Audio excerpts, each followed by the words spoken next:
3, 2, 1... Salut l'équipe, comment ça va en ce mardi, en ce lendemain de match 7 qui me laisse beaucoup de cernes sous les yeux vu le peu de sommeil que j'ai eu mais qui me donne l'occasion parfaite de partir à nouveau en mode Hot React.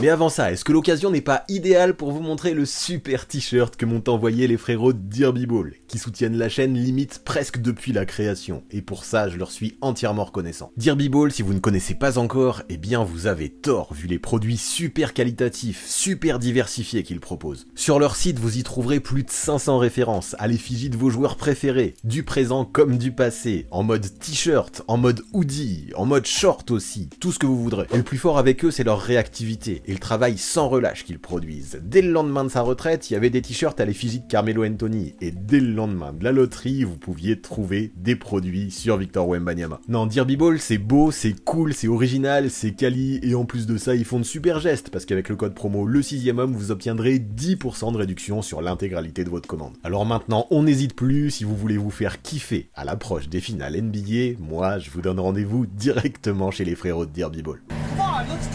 Mais bref, si on est là, c'est pas pour parler de textile, plutôt basket, et notamment de l'immense parcours qu'est en train de réaliser le Miami Heat. Ouais, contre toute attente, l'équipe floridienne, alors qu'elle possédait la tête de série numéro 8 dans la conférence Est, vient de se qualifier en finale après un parcours immense en 7 matchs en finale de conférence contre les Celtics. Sauf que tout ça c'est bien beau, mais maintenant, pour concrétiser cette magnifique aventure, il va falloir aller au bout, jusqu'au titre, et battre les Nuggets en finale. Sur le papier, Denver semble favori, mais on le sait, Miami, il ne faut jamais les enterrer, et avec eux on n'est jamais au bout de nos surprises. Du coup on va essayer d'analyser ça avec précision, alors on ne perd pas plus de temps et c'est parti. Le Miami Heat peut-il réaliser un exploit historique ?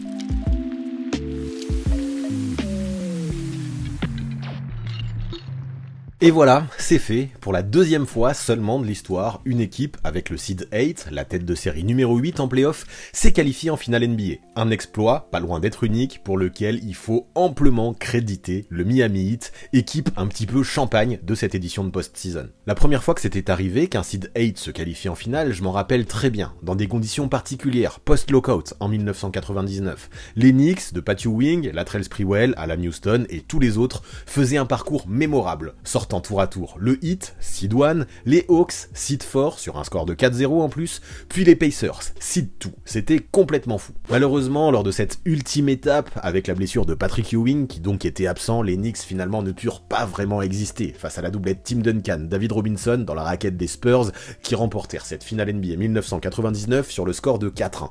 Maintenant, même si c'est vrai que cette équipe new-yorkaise a réalisé ce parcours dans des conditions particulières, en mode post-lockout, post-grève comme je le disais, avec une saison raccourci, ou encore que ces Knicks ont bénéficié du fait qu'à l'époque, il suffisait de remporter 3 matchs au premier tour pour le remporter, ce qui facilitait les upsets, on va pas le cacher. Dans toute ma vie, cette aventure était quand même l'une des plus folles que j'avais vécues, une de celles qui m'avait fait le plus vibrer. Pour moi, à l'époque, les difficultés des Knicks en saison étaient venues principalement du fait que dans l'équipe, il fallait intégrer 2 nouveaux joueurs, et pas des moindres, vu qu'il s'agissait de Latrell Sprewell et de Marcus Camby. Par contre, une fois qu'ils s'étaient acclimatés, et une fois que le premier tour face au Heat fut bouclé, une team contre les Knicks jouée pour la 3e fois de suite en playoff, dans une rivalité qui a marqué la NBA des années 90, le train était en marche, et jusqu'en finale, où ce fut trop court pour s'imposer, plus personne ne put les arrêter sur leur lancée. Ceci dit, sans vouloir aucunement disrespecter cette épopée de 1999, parce que je le rappelle, elle a bercé mon adolescence quand même, j'ai l'impression que ce qu'est en train de réaliser Miami, c'est encore au niveau au-dessus actuellement, ce qui fait que ce que nous sommes de vivre, c'est peut-être encore plus dingue. Alors oui, c'est vrai, lors du premier tour, lors du first round, ce Heat a pu bénéficier de la blessure de Giannis Antetokounmpo du côté des Bucks. Mais est-ce que ça doit tout expliquer dans leur parcours ? Moi je ne suis pas sûr. Moi ce que je retiens particulièrement, c'est que la franchise floridienne, en pratiquant un jeu plein de hargne, plein de volonté, et en faisant absolument tous les efforts des deux côtés du terrain, j'y tiens, a complètement réussi à faire déjouer des Bucks en mettant dans la sauce un Jrue Holiday, pourtant All-Star et auteur d'une saison excellente, qui face à un Jimmy Butler s'est retrouvé complètement impuissant. Et en parlant de Jimmy, que dire le concernant à part qu'il a atteint un niveau exceptionnel ?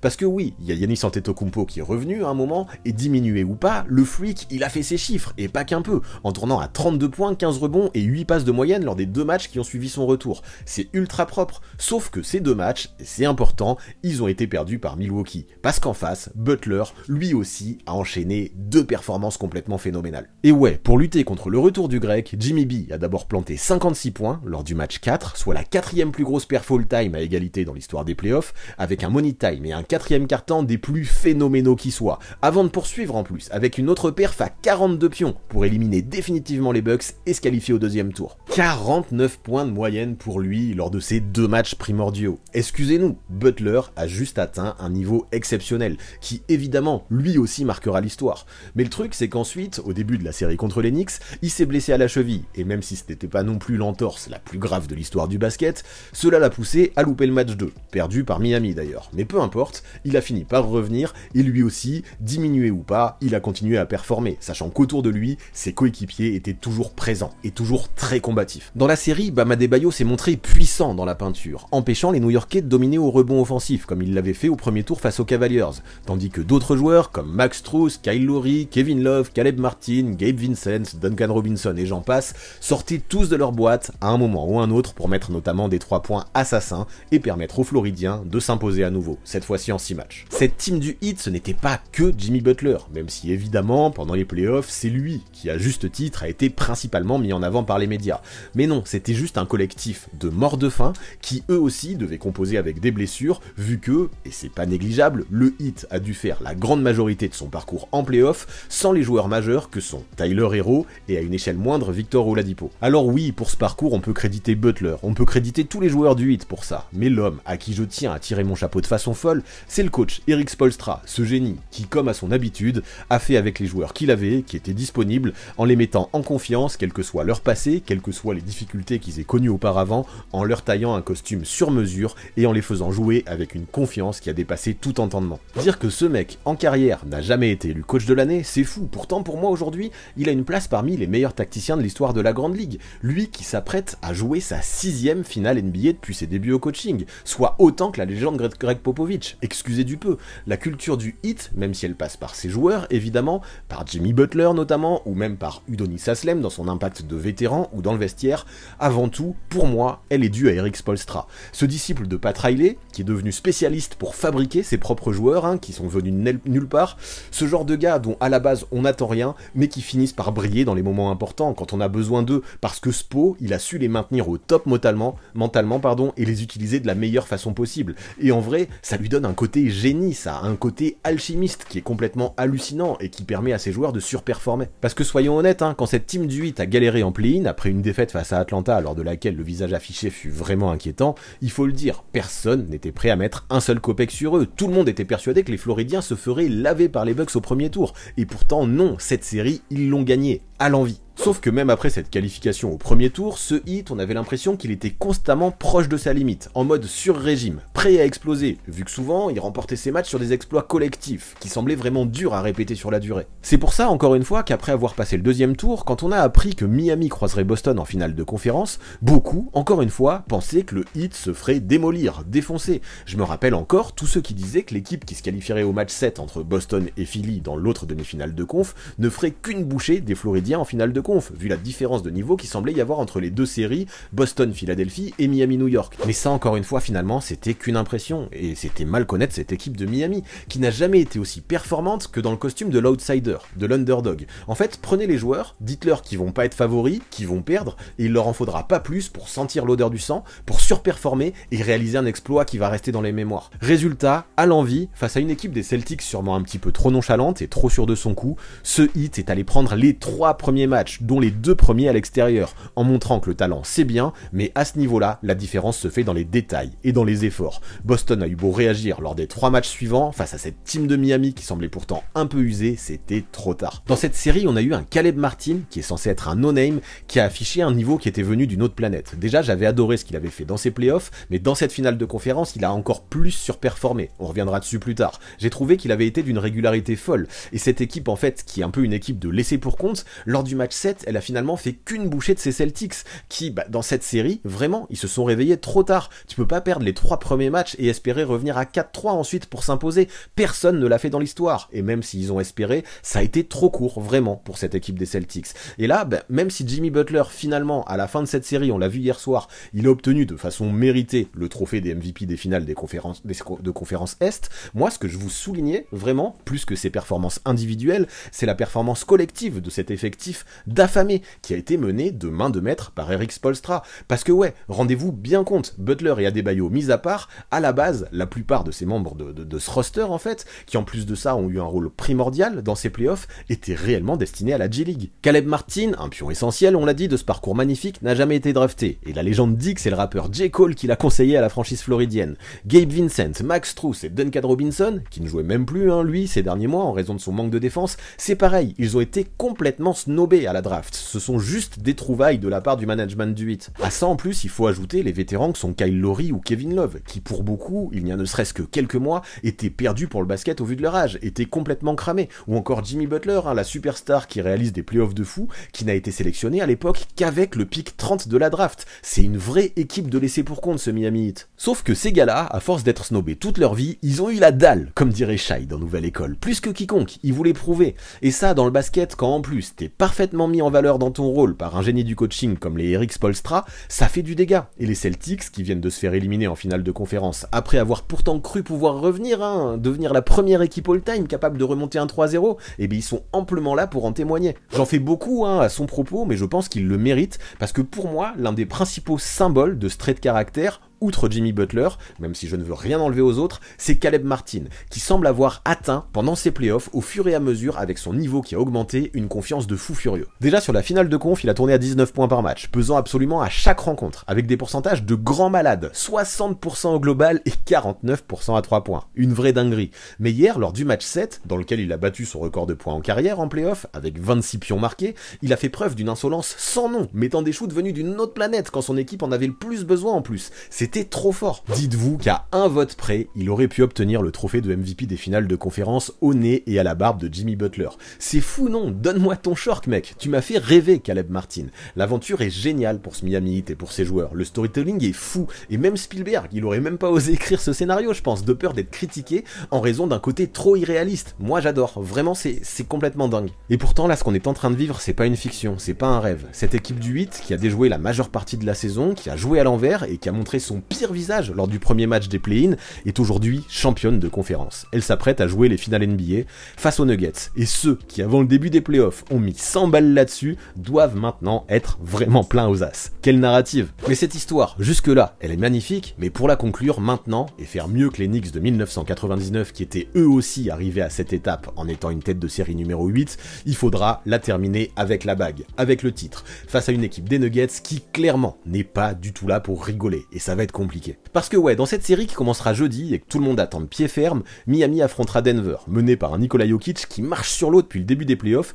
vu qu'il tourne en triple-double de moyenne et qui, en tant que pivot, est juste le meilleur passeur de cette post-season, tout poste confondu. En plus de ça, il est bien secondé par un Jamal Murray en totale confiance, qui montre un level qui nous rappelle celui qu'il avait atteint dans la bulle en 2020, après avoir été gêné par les blessures les saisons qui ont suivi. Ça va être un casse-tête pour le Heat, un vrai. Comment défendre sur ces gars-là? Bam Adebayo peut faire du taf sur le Joker, il peut l'embêter un petit peu, mais mine de rien, malgré son envergure, malgré sa mobilité, malgré toute sa bonne volonté, il manque de taille avec ses 2m06, et il va pas vraiment pouvoir le stopper. La seule certitude que j'ai, c'est que dans son duel dans la raquette, il pourra pas s'en sortir tout seul, le Bam. Et le souci, c'est qu'en contrepartie, c'est que si t'envoies des prises à deux sur le Joker, tu le mets limite dans la situation la plus idéale possible, parce qu'avec sa vision du jeu, avec son QI basket, avec son sens de la prise de décision, ben en fait tu lui ouvres tout plein d'ouvertures, tout plein de portes, tout plein d'opportunités pour servir les shooters. Et rapidement, si tu le laisses complètement libre de trouver le joueur démarqué, celui qui sera dans la meilleure position pour scorer, comme par exemple Jamal Murray, qui se régalera dans ces situations-là,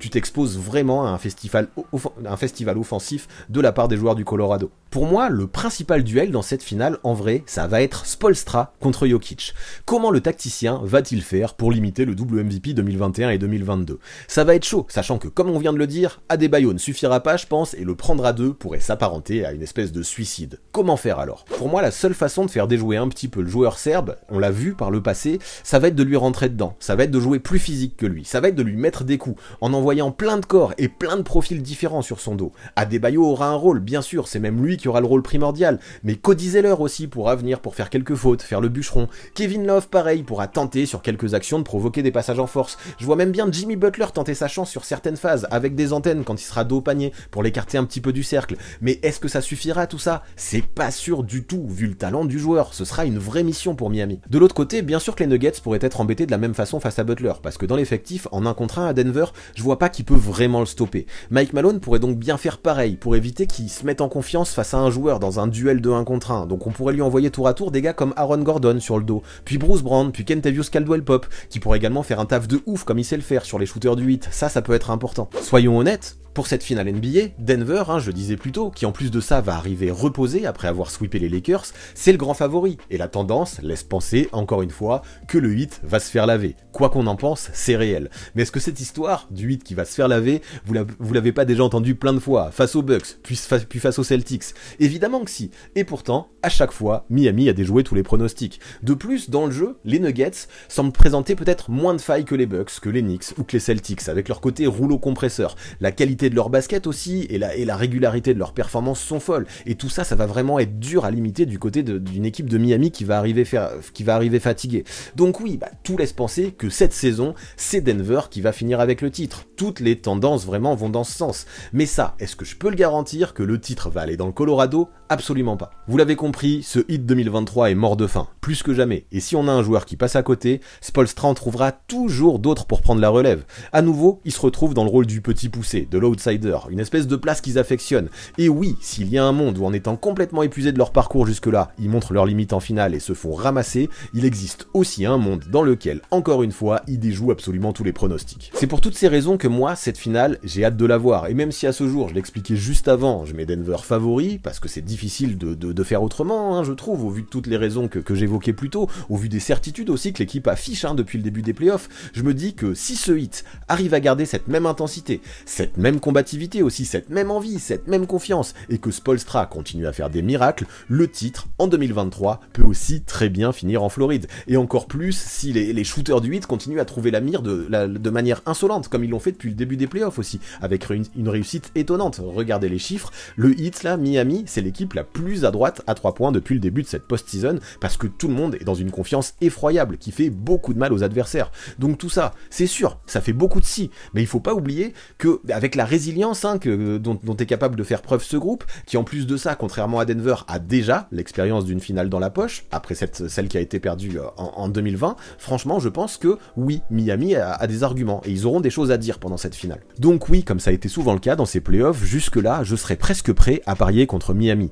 Mais est-ce que je le ferai? Non, parce qu'il faut pas oublier qu'avec cette équipe, tous les scénarios sont possibles, absolument tous. Le titre aujourd'hui est assurément envisageable, on va pas se le cacher, ils sont pas arrivés en finale par hasard, et même si ce sera très très compliqué, face à Denver évidemment, aujourd'hui, pour moi, il est devenu complètement infaisable de parier avec certitude contre le Heat, avec des joueurs qui, soyez-en sûrs, à chaque match, donneront jusqu'à leur dernière goutte de sang, de sueur et de larmes. Cette finale, elle va être cool, ça va être un combat, à la fois physique et stratégique, et si Miami continue à se comporter comme l'équipe qui a le plus la dalle, en réalisant exploit sur exploit, je me dis que oui, le titre peut leur tendre les bras pour écrire les lignes d'un scénario fantastique, qui marquerait l'histoire, et déjà qu'à mon sens, on est en train de vivre une campagne de playoff qui est complètement légendaire, voir un seed 8 terminé avec la bague au bout du doigt, ce serait à mes yeux la cerise parfaite à aller poser sur le gâteau de la NBA. Voilà pour ce qui est des chances de titre du Miami Heat, voilà pour ce qui est de ce nouvel Hot React. Vous en dites quoi, vous? Moi je me dis que cette finale, allez, c'est du 55-45 pour Denver, peut-être du 60-40, mais pas beaucoup plus, le Heat peut vraiment tout péter. Du coup, mouillez-vous à votre tour, je veux connaître vos pourcentages dans les commentaires. Lâchez-vous, j'ai vraiment hâte de vous lire. On se rappelle aussi que si vous voulez vous procurer les plus beaux t-shirts du monde à l'heure actuelle, c'est sur Derby Ball qu'il faut aller, vous trouverez toutes les informations et le code promo dans la description. Et pour bien finir, si vous kiffez mon contenu, je vous invite à lâcher un pouce vers le haut et à vous abonner si ce n'est pas encore fait. Ça apporte énormément de force. Du coup, je vous remercie par avance et je vous dis à très vite.